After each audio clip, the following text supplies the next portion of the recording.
Niining panahon sa Advento, we are awaiting two comings. Ang una, mao ang wala pa mahitabo. That is the second coming of our Lord Jesus Christ. Ug kini mao ang gihulagway sa ikaduhang pagbasa, magikutlo sa ikaduhang sulat ni San Pedro.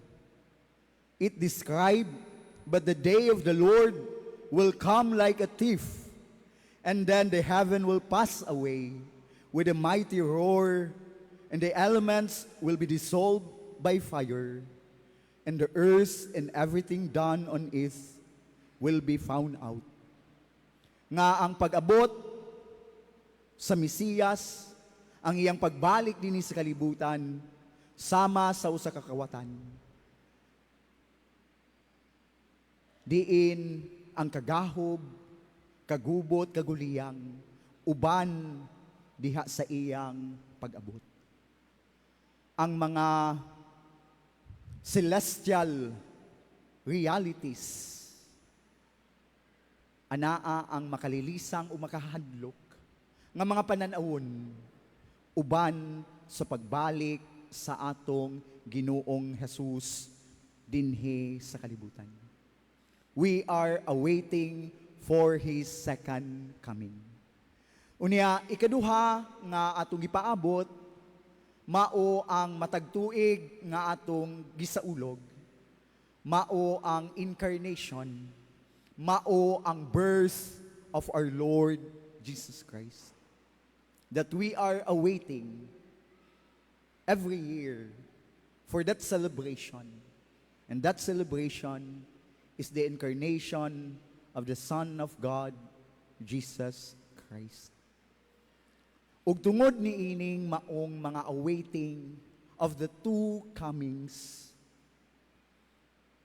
it calls and it invites us all to be alert and to be awake. But what is very beautiful in this invitation is that the gospel and the readings and the signs and symbols during the Advent season or within the Advent season is giving us signposts, guideposts in order for our preparation to be easy and to be done according to God's perspective and will. Mauna nga sa miaging Domingo, ang Ebanghelyo nagaauhag kanato to prepare. Pagbantay kamo, pangandam kamo. Unya ni adtong miaging Domingo, atong gipanalanginan ang lukong sa Advento, the Advent rest. Ug niining maong sign and symbol, nagatudlo kanato mahitungod sa season sa Advent. Ang iyang timetable, how we are going to prepare for the coming of our Lord Jesus Christ.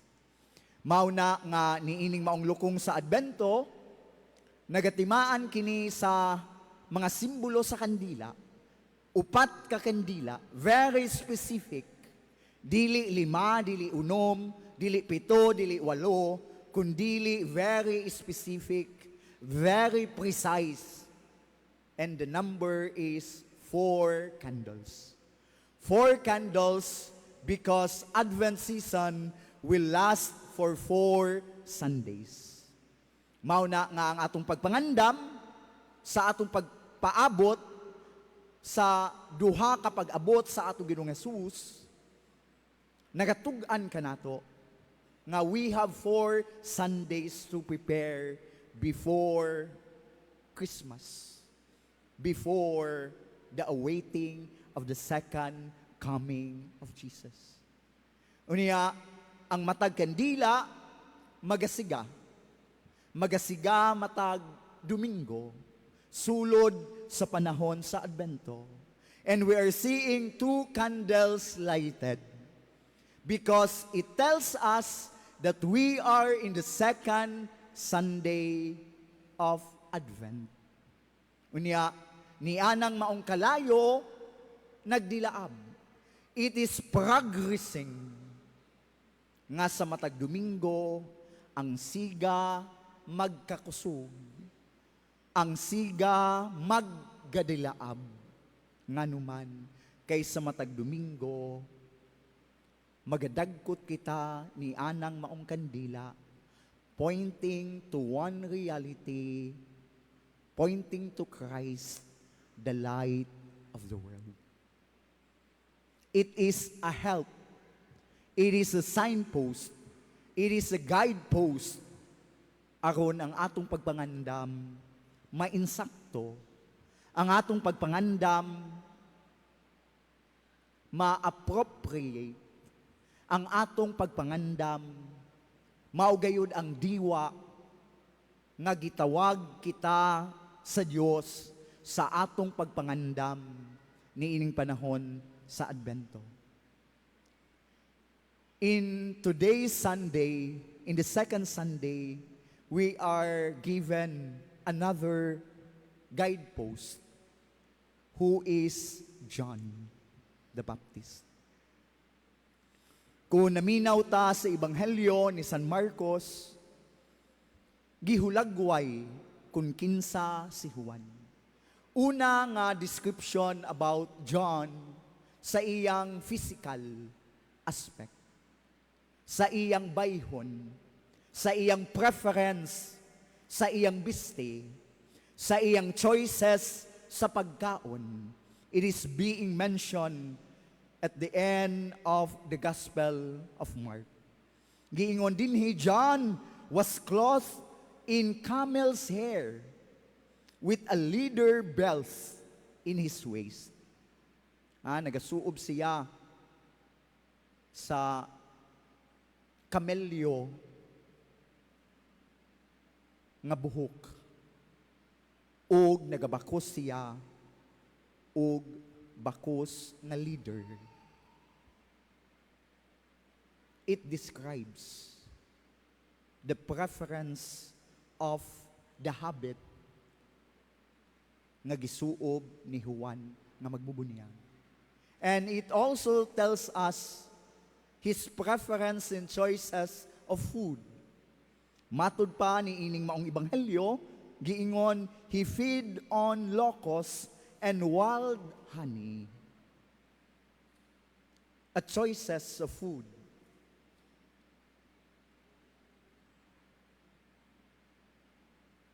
A description of a person in simplicity. Usa kayano og simple nga tao. Nga nagpuyo diha sa kinabuhi, nga dalaygon sa mata sa Dios. From the physical aspect, from his preference of habit, dress, as well as food, makapahuna-huna kanato kung kinsa si Juan. By merely seeing his physical appearance. Ang atong Ebanghelyo ikaduha, nagahulagway kang Juan as a forerunner. A second description. Siya mao ang tigpanguna. Siya mao ang nag-una sa umaabot nga saad nga Mesiyas. Mamanggani nga sa chronological order, by birth, una nga nataw si Juan nga magbubunyag kaysa atong Ginoong Hesukristo.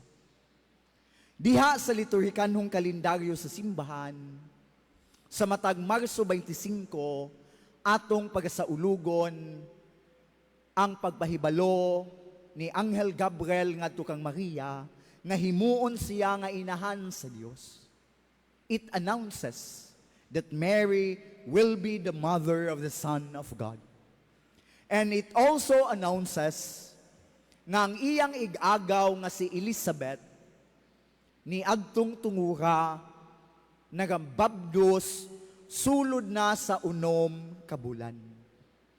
Ug si Isabel mao ang inahan ni Juan nga magbubunyag.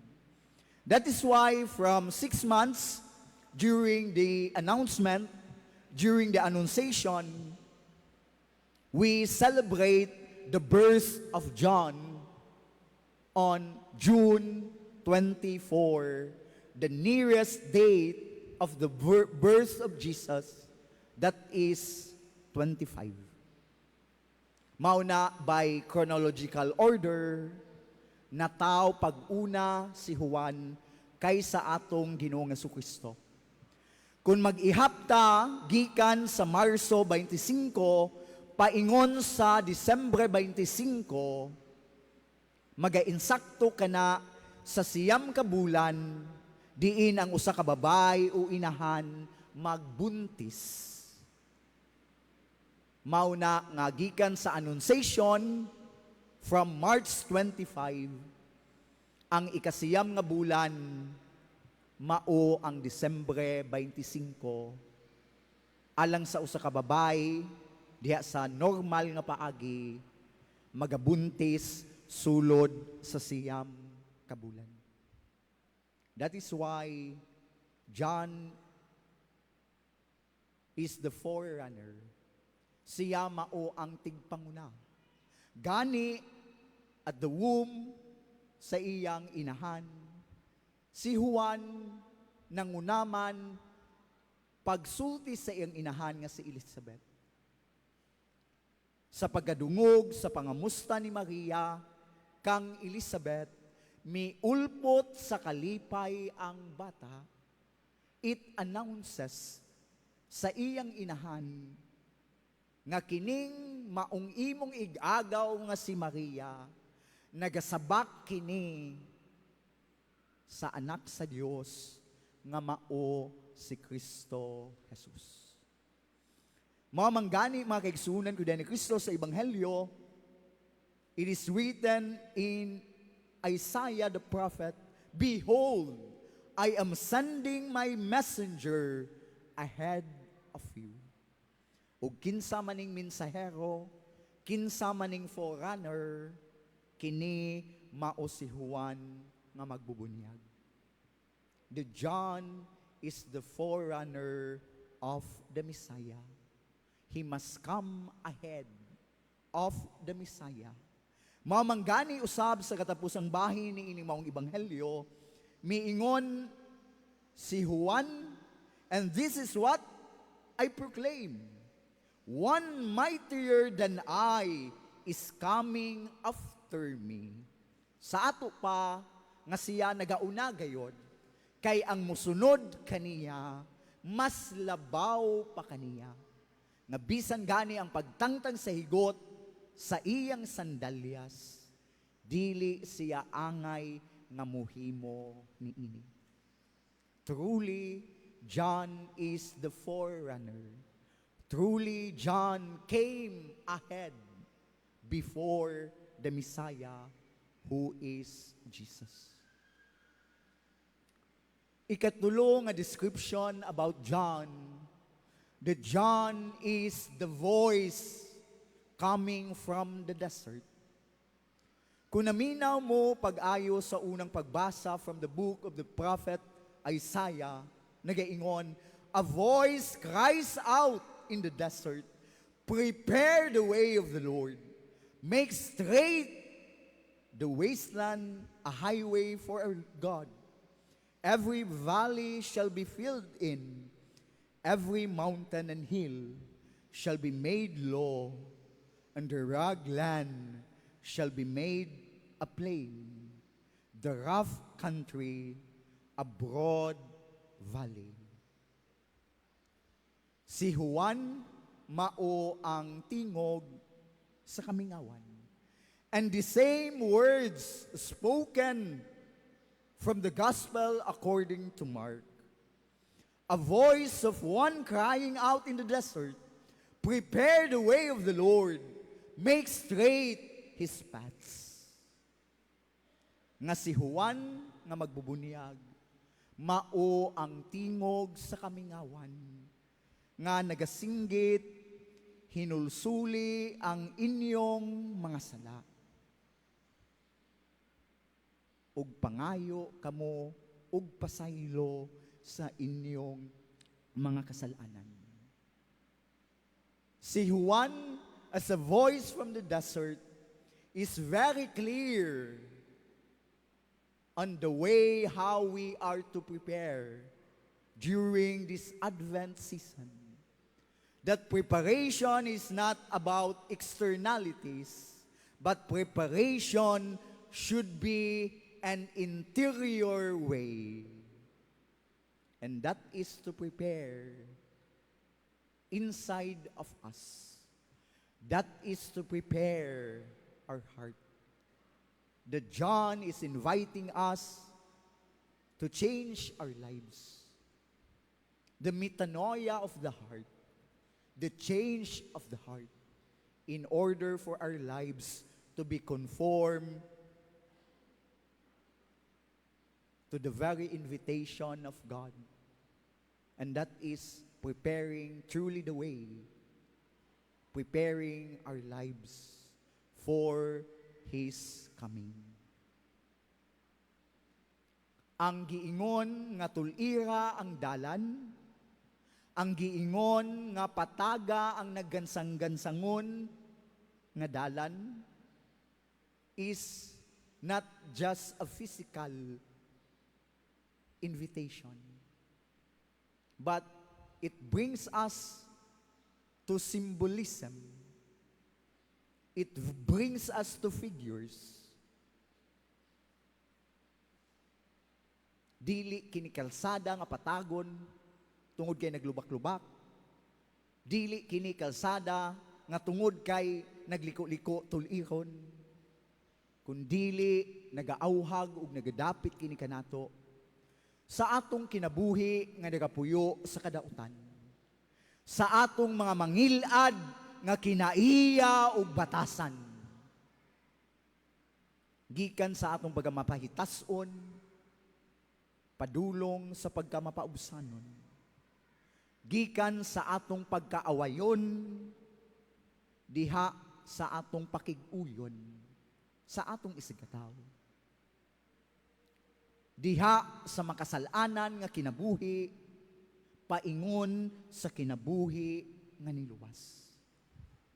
And John is giving us a signpost, a true guide that will bring us to true preparation.